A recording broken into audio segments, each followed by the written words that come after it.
ಕಾಮ ಕ್ರೋಧ ಮದ ಮಾತ್ಸರ್ಯ ಮೋಹಗಳನ್ನು ತೆಗೆಸಿದಿರಲೋಪ ಪೇಜಾವರ ಶ್ರೀಗಳೇ, ಯಾಕ್ರಿ ಬಾಯ್ ಬಿಡ್ತಾ ಇಲ್ಲ? ಏನಾದರೂ ಇದೆಯಾ ನಿಮ್ಮದು role? Mister Modi, enough is enough, you have to resign. Amit Shah, ಸಾಕಪ್ಪ ನಿಮ್ಮನ್ನು ನೋಡೇ ಆಯ್ತು, ಇನ್ನು ಬೇರೆಯವ್ರು ನಿಮ್ಮ ಪಾರ್ಟಿಯವ್ರು ಯಾರಾದರೂ ಮಾಡ್ಕೊಳ್ಳಿ. ಇದರಂಥ ದೇಶದ್ರೋಹದ ಕೆಲಸ ಇನ್ನೊಂದು ಇರಲಿಕ್ಕೆ ಸಾಧ್ಯ ಇಲ್ಲ. ಆದರ್ಶಪ್ರಾಯರಾಗಿರಬೇಕಾಗುತ್ತೆ. ರಿಜಿಸ್ಟರ್ ಮಾಡಿಸಿ.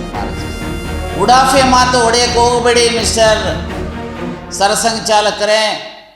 ನಾನು ಸ್ಪಷ್ಟವಾಗಿ ಇದು ದೇಶದ್ರೋಹದ ಕೆಲಸ ಇವರು ಮಾಡಿರುವಂಥದ್ದು. RSS, BJP, ವಿಶ್ವ ಹಿಂದೂ ಪರಿಷತ್.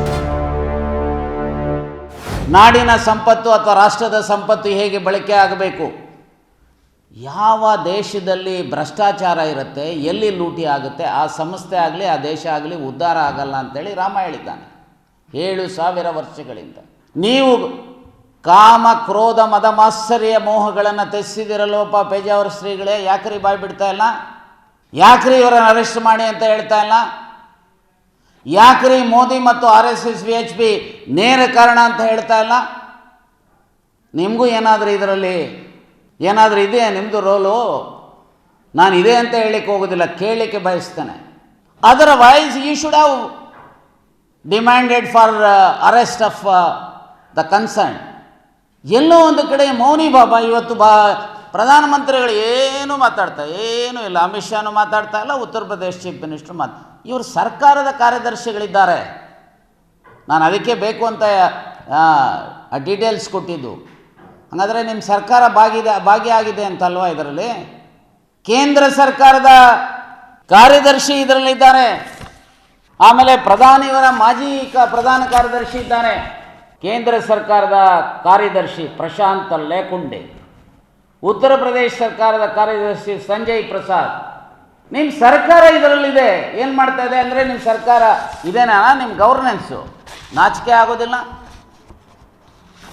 ನಾನು ಅಂದುಕೊಂಡಿದ್ದೆ ಲಾಲ್ ಬಹದ್ದೂರ್ ಶಾಸ್ತ್ರಿ ಅಂತ ರೀತಿಯಲ್ಲಿ ಅವರೇನು ರೈಲ್ವೆ ಆಕ್ಸಿಡೆಂಟಿಗೆ ಲಾಲ್ ಬಹದ್ದೂರ್ ಶಾಸ್ತ್ರಿ ಕಾರಣ ಇರಲಿಲ್ಲ, ಆದರೆ ನೈತಿಕ ಹೊಣೆ ಹೊತ್ತು ರಾಜೀನಾಮೆ ಕೊಟ್ಟಿದ್ದರು. ಈಗ ನಿಮ್ಮ ಕಾರ್ಯದರ್ಶಿಗಳು ನೀವೇ ಮಾಡಿದಂಥ ಟ್ರಸ್ಟೀಸು ಆ ರಾಮ ಮಂದಿರದಲ್ಲಿ ಹಣ, ವಜ್ರ, ವೈಡೂರ್ಯ, ಬಂಗಾರ, ಬೆಳ್ಳಿ ಎಲ್ಲ ಲೂಟಿ ಮಾಡಿದ್ದೀರಲ್ಲ. ಇದು ಗೌರವ ಇದ್ದರೆ mister Modi, enough is enough, you have to resign. Amit Shah, ಸಾಕಪ್ಪ ನಿಮ್ಮನ್ನು ನೋಡೇ ಆಯ್ತು, ಇನ್ನು ಬೇರೆಯವ್ರು ನಿಮ್ಮ ಪಾರ್ಟಿಯವ್ರು ಯಾರಾದರೂ ಮಾಡ್ಕೊಳ್ಳಿ. ಮೊದಲು ರಾಜೀನಾಮೆ ಕೊಡಬೇಕು. ಹಾಗೆ ಉತ್ತರ ಪ್ರದೇಶದ ಮುಖ್ಯಮಂತ್ರಿನೂ ರಾಜೀನಾಮೆ ಕೊಡಬೇಕು. ಕೊಟ್ಟು ಅಷ್ಟೇ ಅಲ್ಲ, ಈ ಒಂದು ಭ್ರಷ್ಟಾಚಾರಕ್ಕೆ, ಈ ಲೂಟಿಗೆ ನೀವು ಕಾರಣರ ಅವಕಾಶ ಕೊಟ್ಟಿರೋದ್ರಿಂದ ಈ ದೇಶದ ಜನರನ್ನು ಮತ್ತು ರಾಮಾಯಣದ ಮೇಲೆ ವಿಶ್ವಾಸ ಇಟ್ಟಿರುವಂಥದ್ದು ಪ್ರಪಂಚದ ಯಾರೆಲ್ಲ ರಾಮನ ಆದರ್ಶಗಳಲ್ಲಿ ನಂಬಿಕೆ ಇಟ್ಟಿದ್ದಾರೋ ಅವರೆಲ್ಲರ ಕ್ಷಮೆಯನ್ನು ಯಾಚಿಸಬೇಕು. 390 ಭಾಷೆಗಳಲ್ಲಿ ರಾಮಾಯಣ ತರ್ಜುಮೆ ಆಗಿದೆ, ಬೇರೆ ಬೇರೆ ರೀತಿಯಲ್ಲಿ ಬರೆದಿದ್ದಾರೆ. ಇನ್ಕ್ಲೂಡಿಂಗ್ ವೀರಪ್ಪ ಮೊಯ್ಲಿಯವರು ಅವರದೇ ಆಗಿರುವಂಥ ದಾಟಿನಲ್ಲಿ ರಾಮಾಯಣವನ್ನು ಬರೆದಿದ್ದಾರೆ. ಕುವೆಂಪುರವರು ರಾಮಾಯಣ ದರ್ಶನ ಬರೆದಿದ್ದಾರೆ. ರಾಜಗೋಪಾಲಾಚಾರ್ಯವರು ಇಂಗ್ಲೀಷ್ನಲ್ಲಿ ರಾಮಾಯಣ ಬರೆದಿದ್ದಾರೆ.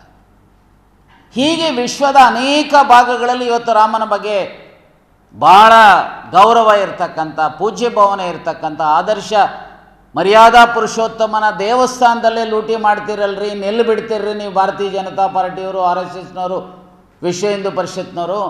ನಾನು ಸ್ಪಷ್ಟವಾಗಿ ಇದು ದೇಶದ್ರೋಹದ ಕೆಲಸ ಇವರು ಮಾಡಿರುವಂಥದ್ದು. RSS, BJP, ವಿಶ್ವ ಹಿಂದೂ ಪರಿಷತ್. ಇದರಂಥ ದೇಶದ್ರೋಹದ ಕೆಲಸ ಇನ್ನೊಂದು ಇರಲಿಕ್ಕೆ ಸಾಧ್ಯ ಇಲ್ಲ.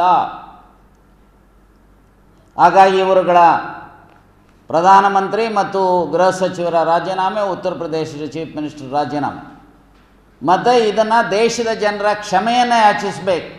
ಈ ರೀತಿಯ ಸೋರಿಕೆ ಆಗಬಾರ್ದು ಅನ್ನೋ ಆಗಿದ್ದರೆ RSSನವರು ಮೊದಲು ಆದರ್ಶಪ್ರಾಯರಾಗಿರಬೇಕಾಗುತ್ತೆ. ರಿಜಿಸ್ಟರ್ ಮಾಡಿಸಿ ನಿಮ್ಮ RSS. ನೀವು ಏನು ಕಲೆಕ್ಷನ್ ಮಾಡ್ತೀರಿ ದೇಶದಲ್ಲಿ ವಿದೇಶದಲ್ಲಿ, ಗುರುದಕ್ಷಿಣೆಯ ರೂಪದಲ್ಲಿ, ಇನ್ನಿತರ ರೂಪದಲ್ಲಿ, ಅದನ್ನು ಅಕೌಂಟಿಗೆ ಒಳಪಡಿಸಿ ಆಡಿಟ್ ಮಾಡಿಸಿ. ಉಡಾಫೆ ಮಾತು ಹೊಡೆಯಕ್ಕೆ ಹೋಗಬೇಡಿ ಮಿಸ್ಟರ್ ಸರಸಂಘಚಾಲಕರೇ. ನಿಮಗೆ ರಾಷ್ಟ್ರಪ್ರೇಮ, ರಾಷ್ಟ್ರಭಕ್ತಿ ಅನ್ನುವಂಥದ್ದು ಇದ್ದರೆ ದಯಮಾಡಿ ರಿಜಿಸ್ಟರ್ ಮಾಡಿ ಅಕೌಂಟಬಲ್ ಆಗಿ. ಮತ್ತು ನೀವು ಹೇಳಿ ಕಿವಿ ಹಿಂಡಿ ಪ್ರಧಾನಮಂತ್ರಿಗಳಿಗೆ ಇದು ಅನ್ಯಾಯ ಆಗಿದೆ, ರಾಜೀನಾಮೆ ಕೊಡಪ್ಪ, ಕ್ಷಮೆ ಯಾಚಿಸಪ್ಪ ಅಂಥೇಳಿ.